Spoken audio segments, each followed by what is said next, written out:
सबसे पहले हम बात करेंगे about all the revolutions at a glance. सबसे पहले हुआ ब्लैक रिवोल्यूशन।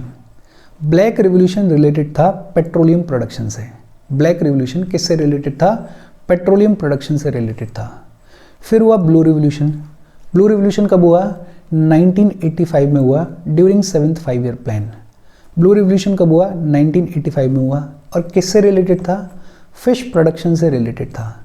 इसके फादर कौन थे? Doctor Arun and doctor Hiralal Chaudhary. Blue revolution कब हुआ? 1985 में हुआ ब्लू रिवोल्यूशन। किसके लिए था? फिश प्रोडक्शन के लिए था। इसके फादर कौन थे? डॉक्टर अरुण और डॉक्टर हीरालाल चौधरी। फिर हुआ ब्राउन रिवोल्यूशन। ब्राउन रिवोल्यूशन किससे रिलेटेड था? लेदर और कोकोआ के प्रोडक्शन से। ब्राउन रिवोल्यूशन किस चीज़ के लिए था? लेदर और कोकोआ के प्रोडक्शन के लिए था। फिर हुआ golden fibre revolution. Golden fibre revolution कब हुआ? 1990 में हुआ और गोल्डन फाइबर रिवोल्यूशन किससे रिलेटेड था? जूट प्रोडक्शन से रिलेटेड था। गोल्डन फाइबर रिवोल्यूशन किससे रिलेटेड था? जूट प्रोडक्शन से रिलेटेड था। फिर हुआ गोल्डन रिवोल्यूशन। गोल्डन रिवोल्यूशन कब से कब तक हुआ? 1991 से लेकर 2003 के बीच में हुआ और गोल्डन रिवोल्यूशन रिलेटेड था हॉर्टिकल्चर, हनी और फ्रूट्स के प्रोडक्शन से। गोल्डन रिवोल्यूशन किससे रिलेटेड था? हॉर्टिकल्चर, हनी और फ्रूट्स के प्रोडक्शन से। और इसके फादर कौन थे? निरपाक टूटेजा। फादर कौन थे? निरपाक टूटेजा फादर थे। फिर हुआ the very famous green revolution. कब से कब तक? 1966-67 में हुआ। किससे रिलेटेड था? एग्रीकल्चर के प्रोडक्शन से रिलेटेड था। इसके फादर कौन थे? एम.एस. स्वामीनाथन इसके फादर थे। इनके बारे में ऑलरेडी हमें पता ही है। फिर हुआ ग्रे रिवोल्यूशन। ग्रे रिवोल्यूशन कब हुआ? 1960 से लेकर 1970 के बीच में और ग्रे रिवोल्यूशन रिलेटेड था फर्टिलाइजर्स के प्रोडक्शन से। ग्रे रिवोल्यूशन किससे रिलेटेड था? फर्टिलाइजर्स के प्रोडक्शन से। फिर हुआ पिंक रिवोल्यूशन। पिंक रिवोल्यूशन कब हुआ? 1996 में हुआ और पिंक रिवोल्यूशन किससे रिलेटेड था? फार्मास्यूटिकल्स, ऑनियन और प्रॉन्स के प्रोडक्शन से। पिंक रिवोल्यूशन कब हुआ? 1996 में हुआ। किससे रिलेटेड था? फार्मास्यूटिकल्स, ऑनियन और प्रॉन्स के प्रोडक्शन से। और इसके फादर कौन थे? दुर्गेश पटेल इसके फादर थे। फिर एक बार फिर से एवरग्रीन रिवोल्यूशन हुआ। एवरग्रीन रिवोल्यूशन कब हुआ? 2017 से लेकर 2022 के बीच में। एवरग्रीन रिवोल्यूशन का एम भी क्या था? एग्रीकल्चर के प्रोडक्शन को बढ़ाना और इसके फादर एक बार फिर से कौन थे? एम.एस. स्वामीनाथन थे। फिर एक हुआ राउंड रिवोल्यूशन। राउंड रिवोल्यूशन कब से कब तक हुआ? 1965 से लेकर 2005 के बीच में और राउंड रिवोल्यूशन रिलेटेड था पोटैटो के प्रोडक्शन से। आलू के प्रोडक्शन से रिलेटेड था राउंड रिवोल्यूशन। फिर हुआ silver fibre revolution. Silver fibre revolution कब हुआ? 2000 में हुआ। साल 2000 में हुआ सिल्वर फाइबर रिवोल्यूशन और ये रिलेटेड था कॉटन के प्रोडक्शन से। फिर हुआ सिल्वर रिवोल्यूशन। कब हुआ? 1969 से लेके 1978 के बीच में। सिल्वर रिवोल्यूशन रिलेटेड था एग के प्रोडक्शन से और इसकी मदर कौन थी? इंदिरा गांधी मदर थी सिल्वर रिवोल्यूशन की, जो कि रिलेटेड था एग के प्रोडक्शन से। फिर इसके बाद हुआ the very famous white revolution या जिसे ऑपरेशन फ्लड भी बुलाया जाता है। वाइट रिवोल्यूशन कब हुआ? 1970 से लेकर 1996 के बीच में। डेयरी और मिल्क प्रोडक्शन को बढ़ाने के लिए वाइट रिवोल्यूशन लाया गया था और इसके फादर कौन थे? डॉक्टर वर्गीस कुरियन। इनके बारे में भी ऑलरेडी हमें पता है। फिर एक हुआ येलो रिवोल्यूशन। येलो रिवोल्यूशन कब हुआ? 1986 से लेकर 1990 के बीच में। किससे रिलेटेड था? ऑयल सीड से रिलेटेड था और इसके फादर कौन थे? सैम पिट्रोडा। फादर कौन थे? सैम पिट्रोडा। फिर एक हुआ saffron energy revolution. Saffron energy revolution किससे रिलेटेड था? सोलर एनर्जी के प्रोडक्शन से रिलेटेड था। फिर हुआ रेड रिवोल्यूशन। रेड रिवोल्यूशन कब हुआ? 1996 में हुआ रेड रिवोल्यूशन। किससे रिलेटेड था? मीट प्रोडक्शन से और पोल्ट्री प्रोडक्शन से। रेड रिवोल्यूशन कब हुआ? 1996 में हुआ। किससे रिलेटेड था? मीट और पोल्ट्री प्रोडक्शन से रिलेटेड था। इसके फादर कौन थे? विशाल तिवारी। और फिर फाइनली प्रोटीन रिवोल्यूशन हुआ। कब? 2014 से लेकर 2020 के बीच में।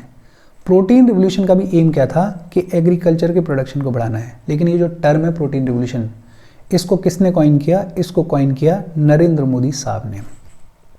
और ये हो गए हमारे कंट्री के सभी रिवोल्यूशंस एट अ ग्लैंस। इनको एट अ ग्लैंस ही याद रखना, मोटा मोटा याद रखना कि कब हुआ, किसने करवाया, किससे रिलेटेड था। एक बेसिक आइडिया तो आपको होना ही चाहिए। अब हम पढ़ेंगे कुछ इंपॉर्टेंट रिवोल्यूशंस के बारे में। सबसे पहले हम बात करेंगे स्वीट रिवॉल्यूशन के बारे में। एक national beekeeping and honey mission चलाया गया, national beekeeping and honey mission, और इसका एम क्या था कि हमें साइंटिफिक तौर पे बी कीपिंग को डेवलप करना है, ओवरऑल प्रमोट करना है। ये जो national beekeeping and honey mission है, इसका एम क्या था कि हमें साइंटिफिक तौर पे बी कीपिंग को डेवलप करना है, और इसको लॉन्च किया गया था एज पार्ट ऑफ आत्मनिर्भर भारत। आत्मनिर्भर भारत स्कीम के पार्ट के तौर पे लॉन्च किया गया था national beekeeping and honey mission को, जिसका एम क्या था कि हमें साइंटिफिक तौर पे बी कीपिंग को डेवलप करना है, प्रमोट करना है। इसको इम्प्लीमेंट कौन करता है? नेशनल बी बोर्ड इसको इम्प्लीमेंट करता है। National beekeeping and honey mission को इम्प्लीमेंट कौन करता है? नेशनल बी बोर्ड इसको इम्प्लीमेंट करता है। इसके ऑब्जेक्टिव्स क्या हैं?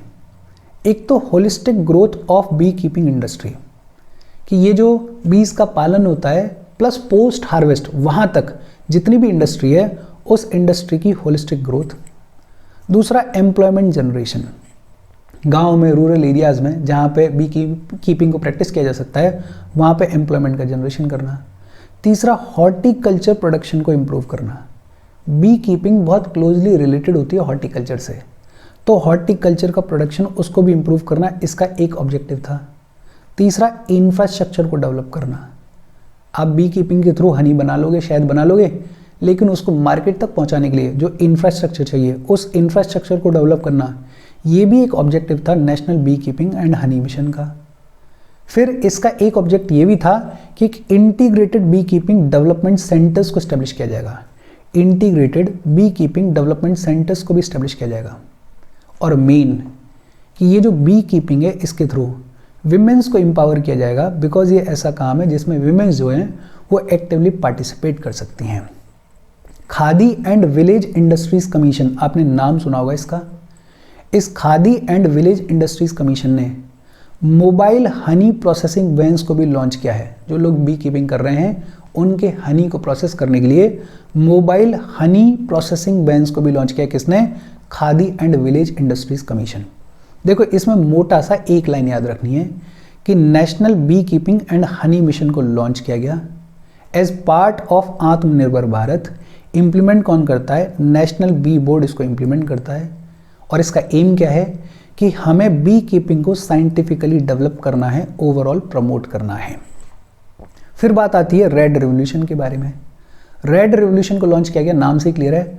मीट और पोल्ट्री प्रोडक्शन की जो यूनिट्स हैं उनको थोड़ा और स्पेशलाइज करने के लिए, उनको थोड़ा और मैकेनाइज करने के लिए, उनको थोड़ा और स्टैंडर्डाइज करने के लिए, मीट और पोल्ट्री प्रोडक्शन को थोड़ा और बेहतर करने के लिए, थोड़ा और बढ़ाने के लिए लॉन्च किया गया रेड रिवॉल्यूशन को।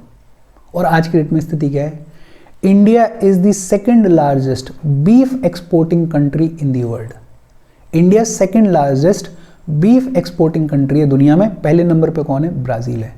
और ओवरऑल मीट प्रोडक्शन में अगर बात करें तो रिपोर्ट से कहती हैं कि इंडिया 5th नंबर में है। India is 5th in the meat production. और ऐसा नहीं है कि ये जो मीट है, ये जो पोल्ट्री का प्रोडक्शन है, ये खुद से इंक्रीज हो गया है।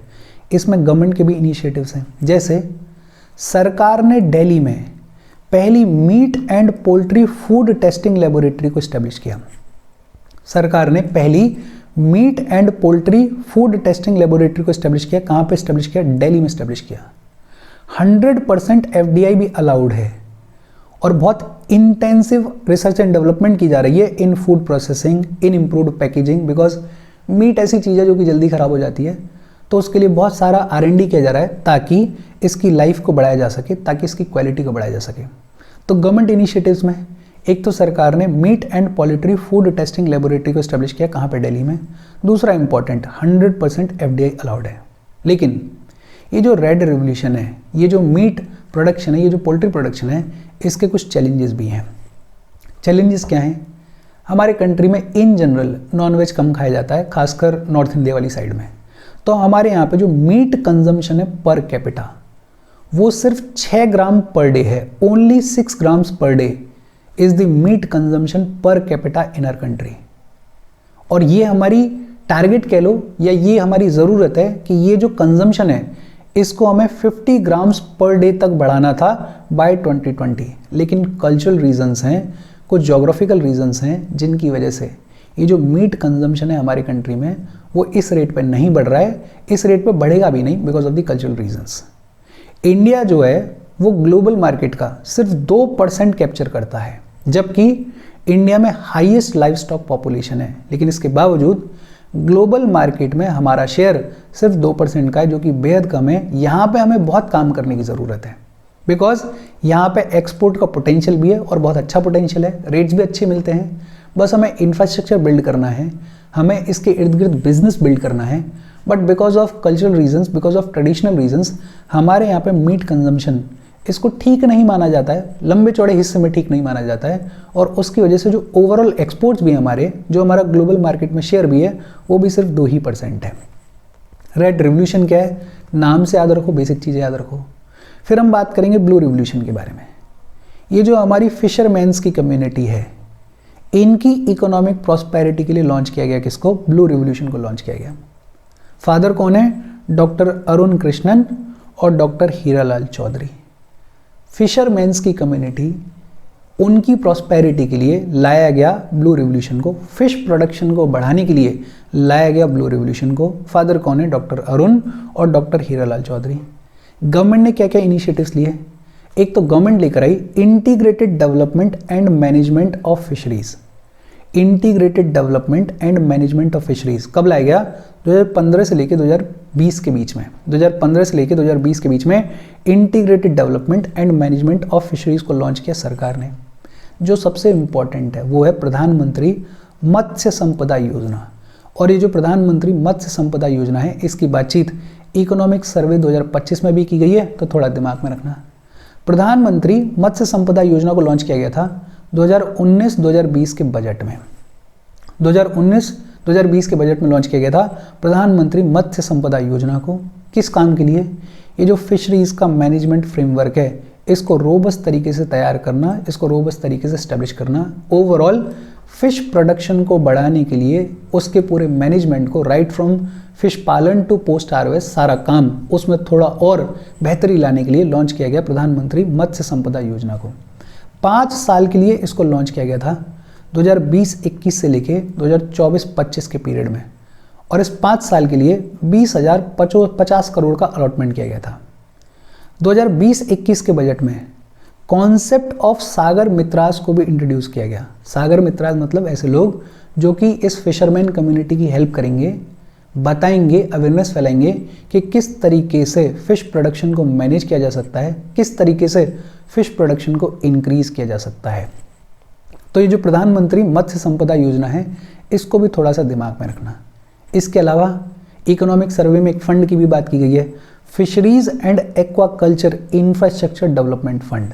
और इतना ही याद रख लो कि भैया एक फंड है, नाम ही याद रख लो, डिटेल्स भले याद मत रखो। Fisheries and aquaculture infrastructure development fund, ये भी हमें पता है, ये भी इकोनॉमिक सर्वे में बोला गया है कि केसीसी को एक्सटेंड कर दिया गया है फिशर्स के लिए और फिश फार्मर्स के लिए। इसके अलावा फिश हार्बर्स को इस्टेब्लिश किया गया है, फिश लैंडिंग सेंटर्स को इस्टेब्लिश किया गया है। फिर एक योजना है प्रधानमंत्री मत्स्य किसान समृद्धि सह योजना। प्रधानमंत्री मत्स्य किसान समृद्धि सह योजना, इसको लॉन्च किया गया 2023-24 के बजट में फिशरमैन्स की इनकम को इम्प्रूव करने के लिए। और इस प्रधानमंत्री मत्स्य किसान समृद्धि सह योजना के तहत नेशनल फिशरीज डिजिटल प्लेटफॉर्म को लॉन्च किया गया। कौन सा प्लेटफॉर्म है, ये इंपॉर्टेंट है, नेशनल फिशरीज डिजिटल प्लेटफॉर्म को लॉन्च किया गया। और ये जो नेशनल फिशरीज डिजिटल प्लेटफॉर्म है, इसने सक्सेसफुली लगभग 16 लाख फिश प्रोड्यूसर्स को, वर्कर्स को, वेंडर्स को, प्रोसेसर्स को रजिस्टर कर लिया है विद इन जस्ट 4 मंथ्स। मतलब डिजिटल लेवल पे भी ये जो फिशरीज का मार्केट है, ये जो फिशरीज का पूरा प्रोडक्शन है, इसको बहुत अच्छे से ग्रो किया जा रहा है, इस पर फोकस किया जा रहा है through this national fisheries digital platform. इसके अलावा टोटल फिश प्रोडक्शन हमारे कंट्री में, और ये भी इकोनॉमिक सर्वे का डेटा है, total fish production including both inland and marine, वो जो टोटल फिश प्रोडक्शन है वो हमारे कंट्री में लगभग 184 लाख टन्स रहा फाइनेंशियल ईयर 23 में। और ये जो टोटल फिश प्रोडक्शन है, ये भी कॉन्स्टेंटली हमारे कंट्री में इंक्रीज हो रहा है। तो ये इंक्रीजिंग ट्रेंड को दिमाग में रखना। इंडिया से जो सी फूड का एक्सपोर्ट होता है वो भी कॉन्स्टेंटली ग्रो हो रहा है। जैसे फाइनेंशियल ईयर 20 में ये जो सी फूड का एक्सपोर्ट था इसकी वैल्यूएशन लगभग 46,000 करोड़ के आसपास थी। 2023-24 में इसकी वैल्यूएशन बढ़ के लगभग कितनी हो गई, 60,000 करोड़ हो गई, मतलब लगभग 30% का इंक्रीज है।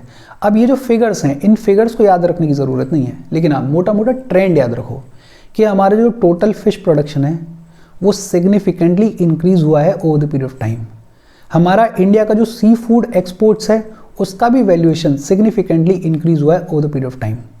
इंडिया आज की डेट में 3rd largest fish producing country है।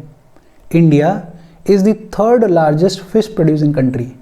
Andhra Pradesh highest inland fish production करता है और Gujarat highest marine fish production करता है।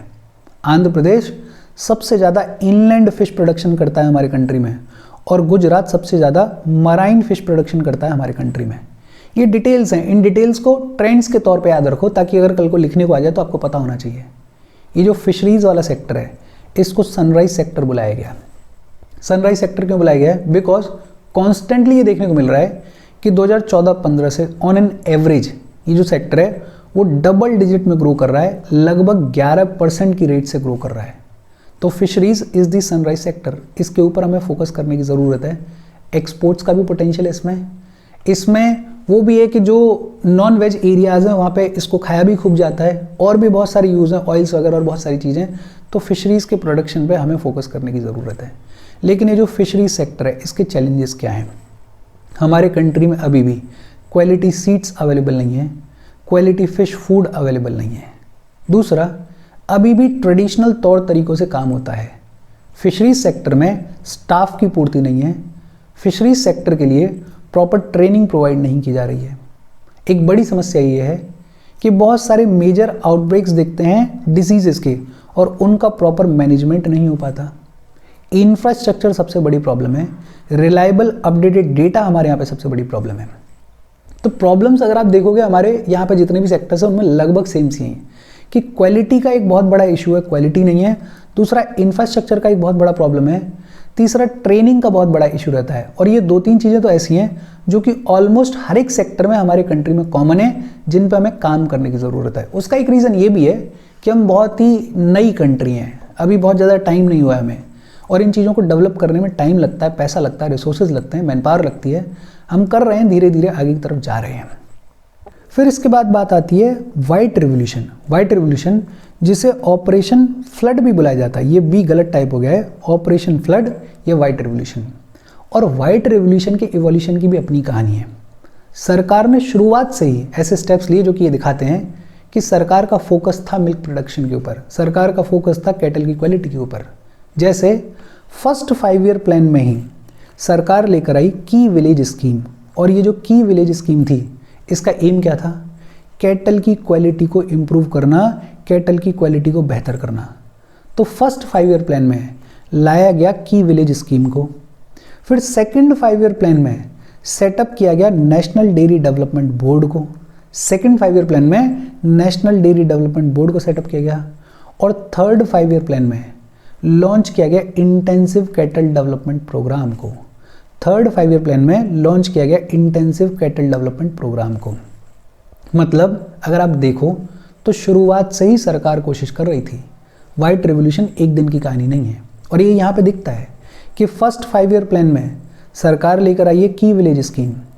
सेकंड 5 ईयर प्लान में सरकार ने सेटअप किया नेशनल डेयरी डेवलपमेंट बोर्ड को।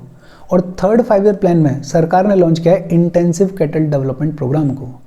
लेकिन फिर फाइनली 1970 में इन सभी एलिमेंट्स को एक साथ लेके सरकार ने कॉम्प्रिहेंसिव प्रोग्राम लॉन्च किया जिसे बुलाया जाता है ऑपरेशन फ्लड या जिसे बुलाया जाता है वाइट रिवोल्यूशन। और ये वाइट रिवोल्यूशन चलेगा टिल 1990s। और वाइट रिवोल्यूशन के फादर कौन है? फादर है डॉक्टर वर्गीस कुरियन। ये हमें पता है। एक सवाल ये आता है कि वाइट रिवोल्यूशन के ऑब्जेक्टिव्स क्या थे? और ऑब्जेक्टिव्स बड़े सिंपल थे। एक तो हमें मिल्क प्रोडक्शन को बढ़ाना है, मिल्क की प्रोडक्टिविटी को इम्प्रूव करना है, सिग्निफिकेंटली इम्प्रूव करना है। और जब मिल्क का प्रोडक्शन बढ़ेगा तो बहुत ऑब्वियस बात है कि रूरल इनकम में सुधार आएगा, रूरल इनकम इम्प्रूव होगी। और तीसरा ऑब्जेक्ट ये भी था कि ये जो मिल्क है वो कंज्यूमर को रीजनेबल प्राइसेस के ऊपर अवेलेबल होना चाहिए। मतलब वाइट रिवोल्यूशन में एक तरीके से होलिस्टिक अप्रोच थी कि हमें मिल्क के प्रोडक्शन को भी बढ़ाना है, हमें रूरल इनकम को भी बेहतर करना है, लेकिन कंज्यूमर के लिए भी ये जो मिल्क है वो रीजनेबल प्राइसेस पे अवेलेबल होना चाहिए, तब जाके हम कहेंगे कि हम ट्रू सेंस में वाइट रिवोल्यूशन कर रहे हैं। तो बड़ी होलिस्टिक सी अप्रोच थी। अच्छा, ये जो वाइट रिवोल्यूशन है इसके 3 फेजेस थे। पहला फेज चला 1970 से लेके 1980 के बीच में। पहला फेज 1970 से लेके 1980 के बीच में चला, और इस पहले फेज में 18 प्रीमियम मिल्क शेड्स को 4 मेट्रोज से कनेक्ट किया गया। कौन कौन से 4 मेट्रोज से? मुंबई, दिल्ली, चेन्नई, कोलकाता। बेसिकली गांव में ऑपरेट करने वाली जो डेयरीज थी उनको 4 मेट्रोज से कनेक्ट किया गया इस पहले फेज में। दूसरा फेज चला 1981 से लेके 1985 के बीच में, और ये जो दूसरा फेज है इसमें मिल्क शेड्स का जो नंबर है वो 18 से बहुत सिग्निफिकेंटली इंक्रीज हुआ, और कितना हो गया? 136 हो गया। कितना हो गया? 136 हो गया। और अर्बन एरियाज में जो मिल्क आउटलेट्स थे उनको एक्सपेंड किया गया, और कितने आउटलेट्स कर दिए? 290 आउटलेट्स कर दिए। पहले फेज में तो क्या कर रहे हैं? विलेज को मेट्रो सिटीज से कनेक्ट कर रहे हैं। दूसरे फेज में क्या कर रहे हैं कि विलेजेस में जो मिल्क शेड्स हैं उनके नंबर को इंक्रीज कर रहे हैं, और अर्बन एरियाज में मिल्क आउटलेट्स के नंबर को इंक्रीज कर रहे हैं।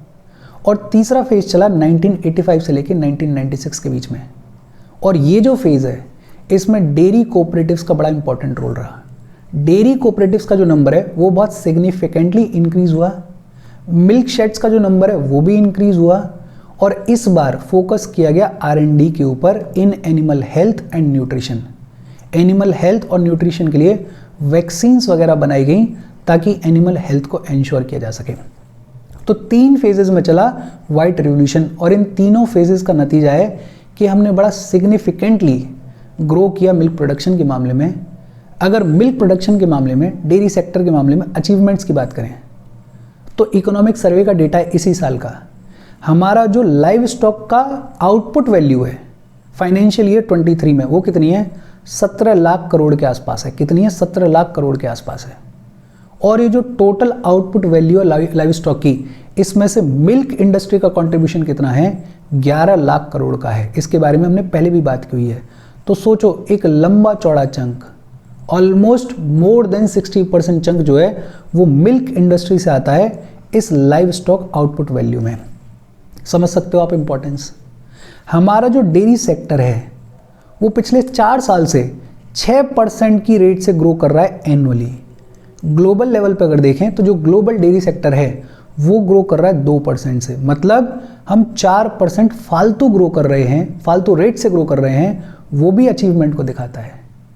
इंडिया पहले नंबर पे आता है दुनिया में इन मिल्क प्रोडक्शन, और 25% of the global milk production हमारे ही कंट्री में होता है। ये भी एक बड़ा सिग्निफिकेंट अचीवमेंट है। लेकिन एक प्रॉब्लम है हमारे यहाँ पे जो पर एनिमल मिल्क प्रोडक्टिविटी है वो बेहद कम है। वो सिर्फ 1806 kg पर ईयर है। पर एनिमल मिल्क प्रोडक्टिविटी हमारे कंट्री में बहुत ही कम है। सिर्फ कितनी है? 1806 kg पर ईयर। वर्ल्ड का एवरेज कितना है? 2310 kg पर ईयर। तो यहाँ पे हमें काम करने की ज़रूरत है। हमें अपने एनिमल्स की मिल्क प्रोडक्टिविटी को इम्प्रूव करने की ज़रूरत है। उसके लिए बहुत सारे कामकाज चल भी रहे हैं। और एक प्रॉब्लम ये भी है कि जब एक्सपोर्ट मार्केट की बारी आती है, ग्लोबल डेयरी एक्सपोर्ट मार्केट की बारी आती है, तो हमारा उसमें कंट्रीब्यूशन सिर्फ 0.01% है। मतलब इतना पोटेंशियल कि हम पहले नंबर पे हैं मिल्क प्रोडक्शन के मामले में, उसके बावजूद हमारा जो कंट्रीब्यूशन है वो सिर्फ 0.01% है। तो यहाँ भी हमें बहुत काम करने की ज़रूरत है। डेयरी सेक्टर के चैलेंजेस क्या हैं? एक चैलेंज तो आपको यहीं पे दिख रहा है कि हमारी जो पर एनिमल प्रोडक्टिविटी है वो बेहद कम है, इसको इम्प्रूव करने की ज़रूरत है। दूसरा एक बहुत बड़ा चैलेंज है लाइव स्टॉक डिजीजेस। ये जो हमारी गाय भैंस बकरियां हैं, इनको खूब सारी डिजीज़ होती हैं और उसके लिए प्रॉपर इंफ्रास्ट्रक्चर नहीं है, प्रॉपर डॉक्टर्स नहीं है, प्रॉपर नेटवर्क नहीं है। तो लाइव स्टॉक डिसीजेस को मैनेज करना डिफिकल्ट हो जाता है। Growing pressure on fodder and feed, जैसे जैसे पॉपुलेशन बढ़ती जा रही है कैटल की, उसको ज़्यादा फॉडर चाहिए, उसको ज़्यादा फीड चाहिए। उसके लिए एग्रीकल्चर के अंडर जो एरिया उसको एक्सपेंड करना पड़ेगा, लेकिन पॉपुलेशन भी बढ़ रही है। तो ये अपने आप में कॉन्फ्लिक्टिंग प्रॉब्लम है। टेक्नोलॉजी एंड इनोवेशन, हमारे यहाँ पे हर एक सेक्टर में ही प्रॉब्लम है। टेक्नोलॉजी एंड इनोवेशन उतना सेटिस्फैक्टरी नहीं है जितना होना चाहिए। दूसरा डेयरिंग, ये ऐसा फील्ड है जो कि रूरल वर्कफोर्स के लिए अट्रैक्टिव नहीं है। आजकल लोग गांव छोड़ के शहर की तरफ भागते हैं कि किसी फैक्ट्री में काम कर लेंगे, लेकिन डेयरिंग की तरफ काम नहीं करना चाहते हैं। मिल्क अडल्ट्रेशन, मिल्क की क्वालिटी, उसकी प्योरिटी पे हमेशा ही सवाल उठते हैं, आमतौर पे आप देखते होंगे। तो ये मिल्क अडल्ट्रेशन एक बहुत बड़ा क्वेश्चन है हमारे यहाँ पे। लो लेवल्स ऑफ एक्सपोर्ट, ये भी एक बहुत सिग्निफिकेंट चैलेंज है। डेयरी सेक्टर के जो चैलेंजेस हैं इनको रटने की ज़रूरत नहीं है। डेयरी सेक्टर आप रोज़ देख ही रहे हो, दूध आपके घर में आता ही है, आप देखते ही हो कैसे फंक्शन करता है, दूधिया वगैरह आपने सुना ही होगा ये टर्म। तो उनके साथ में जो चैलेंजेस हैं, उनके साथ में जो प्रॉब्लम्स हैं, वही डेयरी सेक्टर के चैलेंजेस हैं। उन चैलेंजेस को आप लिख सकते हो, कोई दिक्कत नहीं है। लेकिन सरकार ने बहुत सारे काम किए हैं इस डेयरी सेक्टर को और थोड़ा पुश करने के लिए। इसमें जो सबसे पॉपुलर काम है वो है राष्ट्रीय गोकुल मिशन।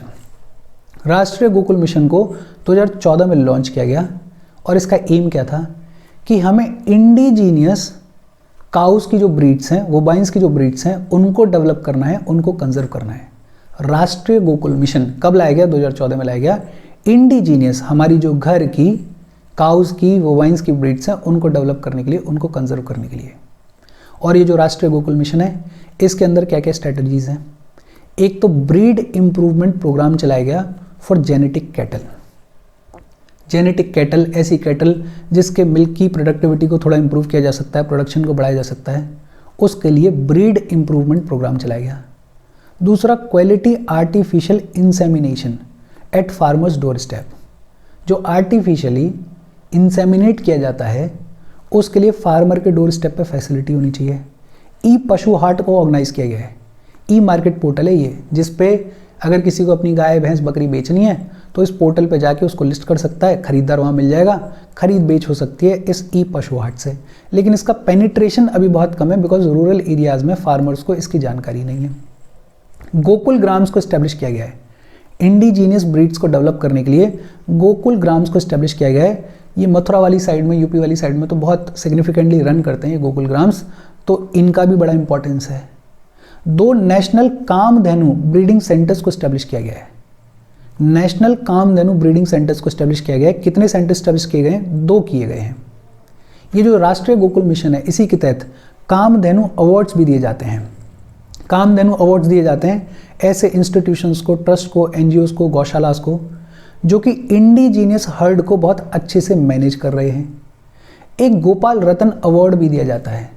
गोपाल रत्न अवार्ड उन फार्मर्स को दिया जाता है जो कि इंडिजीनियस ब्रीड्स को बहुत अच्छे से मेंटेन कर रहे हैं, मैनेज कर रहे हैं। तो 2 अवार्ड्स का नाम याद रख लो।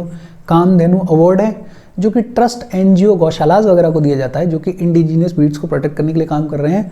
और दूसरा गोपाल रत्न अवार्ड है जो कि फार्मर्स को दिया जाता है जो कि इंडिजीनियस ब्रीड्स को प्रोटेक्ट कर रहे हैं। बाकी राष्ट्रीय गोकुल मिशन क्या है, इसको मोटा मोटा तौर पे याद रखो। 2001 से जून 1 को ऑब्जर्व किया जाता है वर्ल्ड मिल्क डे। 2001 से जून 1 को सेलिब्रेट किया जाता है, ऑब्जर्व किया जाता है एज वर्ल्ड मिल्क डे। और ये किसने डिसाइड किया है? FAO ने, food and agricultural organization of united nation ने।